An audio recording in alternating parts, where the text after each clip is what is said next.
আমি আপনাদেরকে বলেছিলাম যে ম্যাক্সিমাম যে সমস্ত ভোটার এলডিসির আন্ডারে ছিল তারা আন্ডার অ্যাডজুডিকেশন এই মানে বিচারাধীনে যাবে। সেটা কিন্তু সত্যি হয়েছে। আর যেটা আমি আজকে বলবো সেটাও কিন্তু সত্যি হতে পারে, যতটুকু যা আমার মনে হচ্ছে। আপনারা অলরেডি শুনেছেন খবরে যে যেই সমস্ত ভোটারদের নাম অ্যাডজুডিকেশনে আছে, এখন যদি সেই সমস্ত ভোটারের নাম বাদ যায় সাপ্লিমেন্টারি লিস্টে, তখন তাদের আবার অ্যাপিল করার সুযোগ থাকবে। আচ্ছা, আপনারা এটুকু একটু বলেন তো যে এই আন্ডার অ্যাডজুডিকেশন কারা আছে? অ্যাপ্রক্সিমেটলি 60 লাখ বলা হচ্ছে। এই 60 লাখের মধ্যে কাদের সংখ্যা বেশি? বহু সংখ্যক ভোটার যারা আছেন তাদের কিন্তু 2002 সালের নাম ছিল, ইভেন এপিক নাম্বারও কিন্তু সেম আছে, অর্থাৎ সেলফ ম্যাপিং। সেই সমস্ত ভোটার আন্ডার অ্যাডজুডিকেশন করা হয়েছে। আবার নাকি নতুন করে অবসরপ্রাপ্ত বিচারপতিদের দ্বারা বেঞ্চ গঠন করা হবে। নাম যদি কাটা যায় তাহলে সেই সমস্ত ভোটারের নাম তোলার জন্য আবার অ্যাপিল করার সুযোগ থাকবে। এটার মধ্যেই কিন্তু ভূত লুকিয়ে আছে।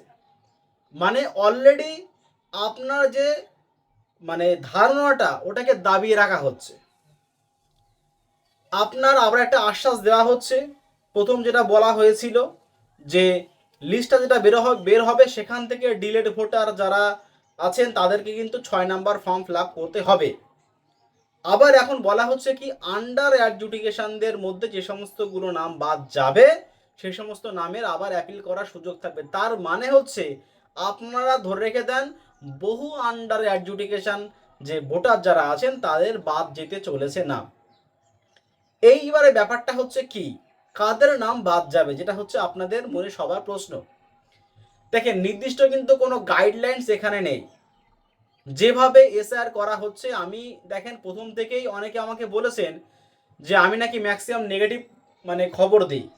নেগেটিভ খবর দেওয়ার সব থেকে বড় কারণ হচ্ছে মানুষের সঙ্গে যেভাবে বেইমানি করা হচ্ছে সেটাকে তুলে ধরার জন্য এই সমস্ত নেগেটিভ খবর। যা বলেছে আমি মোটামুটি কিছু না কিছু হোক আপনাদের সামনে কিন্তু সত্যি কথা কিছু তুলে ধরেছি। কিছু সমস্যা গ্রাউন্ডে গিয়ে যে সমস্ত সমস্যাগুলো পাওয়া যাচ্ছে সেই সমস্ত সমস্যা কিন্তু আমি আপনাদের সামনে তুলে ধরেছি। কিন্তু এই যে সেলফ ভোটারদের আন্ডার অ্যাডজুডিকেশনে ফেলার পরেও সে সমস্ত ভোটারদের যদি নাম বাদ যায় তাহলে কিন্তু তাদের এই যে অ্যাপিল করতে হবে, নতুন যে বিচারপতিদের দ্বারা আবার সেই বেঞ্চ গঠন করা হবে, যে যাই হোক না কেন তাদের কিন্তু আবার হয়রানির শিকার কিন্তু হতে পারে মানে হবে। এইবারে এই সমস্ত ভোটারদের নাম কবে কি উঠবে কি না উঠবে কিন্তু গ্যারান্টি নেই। আর যেটা বলার আপনাদের কথা যে কাদের নাম বাদ যাবে, ওটা কিন্তু এলাকা ভিত্তিক হবে। তার কারণটা হচ্ছে আপনি ভালো করে জানেন যে সব জায়গায় কিন্তু আপনি সেম গাইডলাইন্সের উপরে এসআর হয়েছে এটা কিন্তু প্রমাণ পাবেন না। ম্যাক্সিমাম জায়গায় কিন্তু সব কিছু আলাদা আলাদাভাবে হয়েছে।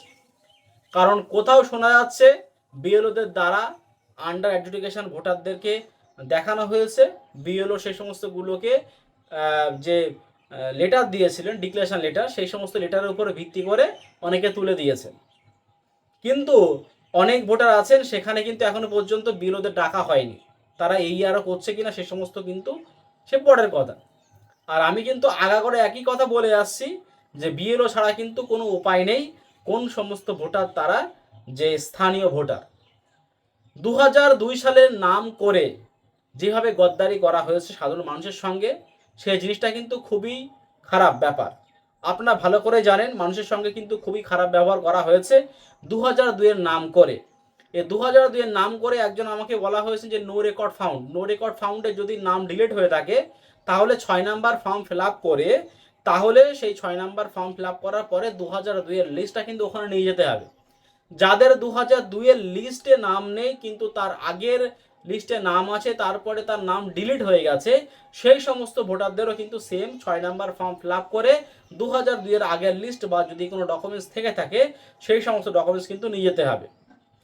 এইবারে অনেক জায়গায় শুনছি বিবি বেগম মানে বিশেষ করে মেয়েদের বাবার বাড়ি থেকে স্বামীর বাড়ি যাওয়ার পরে নামের চেঞ্জ হয়ে গেছে, সেই সমস্ত প্রচুর ভোটার আন্ডার অ্যাডজুডিকেশনের মধ্যে পড়ে গেছেন। তো সেই সমস্ত ভোটারদের দেখেন, প্রথম কথা হচ্ছে আমি আপনাদেরকে বলে দিচ্ছি, আমি যে কথাবার্তা বলবো সেই কথার মধ্যে কিন্তু আপনারা খুব একটা মিল পাবেন না সব জায়গায়, কারণ কিন্তু ম্যাক্সিমাম জায়গাটায় আপনারা মিল পাবেন। তার কারণটা হচ্ছে আমি আপনাদেরকে প্রথমেই বারংবার বলছি, এলাকা ভিত্তিক কিন্তু আন্ডার অ্যাডজুডিকেশন এবং ডিলেট করা হয়েছে। যে এলাকার যেমন এইআরও যেমন বিএলও কাজ করেছে সেই এলাকা সেভাবে হয়েছে, পার্টিকুলার কোনো গাইডলাইন্স কিন্তু মানা হয়নি।